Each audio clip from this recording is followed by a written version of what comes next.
As the drones continued inbound, one interceptor missile mistakenly pursued sea spray driven by the morning wind and ultimately self-destructed without effect, its warhead producing a brief water plume that went unnoticed, highlighting the core limitation of the S-300 system against sea-skimming unmanned targets, as the platform had been engineered in the 1970s to counter large, fast, high-altitude bombers and fighters, rather than dozens of slow, low-profile drones riding the wave tops, making the engagement akin to employing a precision sniper weapon against insects, theoretically feasible but operationally inefficient, a reality reinforced when the third and fourth missiles fared even worse after the drones executed another programmed maneuver and dispersed across a 20-kilometer frontage, transforming a dense swarm into a diffuse cloud and leaving the missile seekers optimized to home on dominant radar returns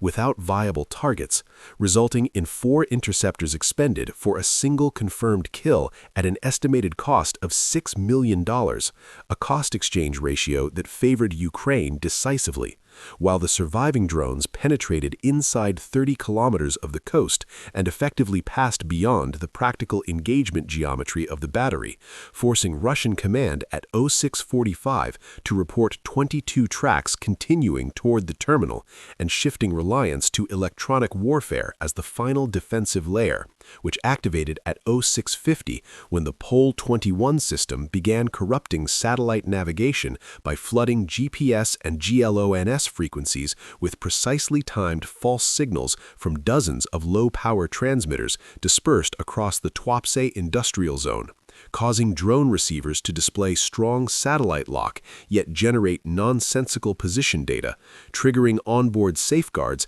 that transitioned navigation from compromised GPS to inertial guidance, a mode vulnerable to cumulative drift but anticipated by Ukrainian planners, who had mapped the electronic warfare network in advance and equipped each drone with optical sensors and pattern recognition software, enabling visual navigation once distinctive refinery landmarks such as the striped catalytic cracking tower, Y-shaped pier, storage tank grid, and coastal highway came into view, allowing real-time correction of inertial errors and precise terminal guidance, culminating at 0653 when the lead Beaver drone executed its final attack run, visually locked onto the octagonal export manifold where multiple pipelines converged, corrected a 47-meter inertial offset, and detonated its 40-kilogram warhead on impact, catastrophically rupturing valves and seals and releasing high-pressure crude that atomized into an expanding vapor cloud,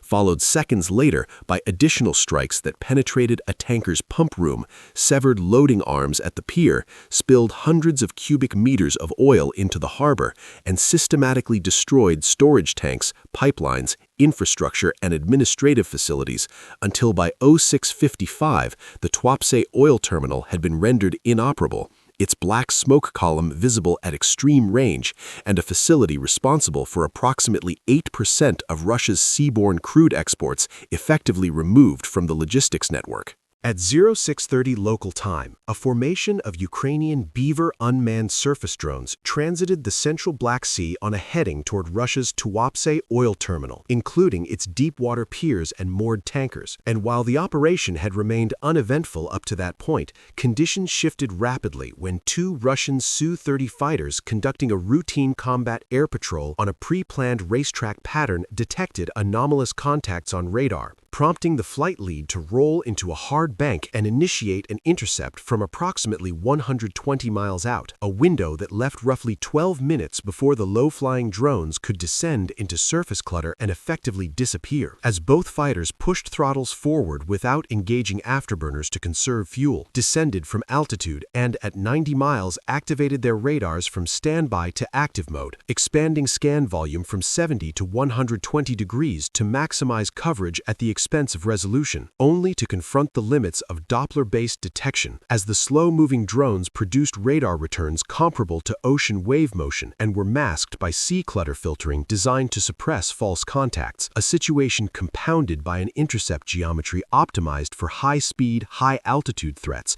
rather than small, unmanned systems skimming the surface, rendering the drones effectively invisible beyond roughly 40 miles, despite the fighter's nominal 200-mile radar reach, until at 0634 the lead aircraft's infrared search and track system detected multiple faint heat signatures against the cool sea, confirming more than a dozen contacts closing at 38 miles, after which the drones began their programmed descent toward wave-top altitude, forcing the flight lead into a steep dive from altitude in an attempt to engage before contact was lost, culminating in a brief firing pass at 12,000 feet, during which a short burst from the 30mm cannon struck and destroyed a single drone, while the remainder executed a coordinated drop to approximately 200 feet above the surface at a distance of 150 miles from Tuapse, dispersing laterally and blending into surface returns as their onboard radar altimeters continuously adjusted altitude to match wave motion, effectively merging their signatures with the sea and overwhelming velocity search modes with false returns from spray,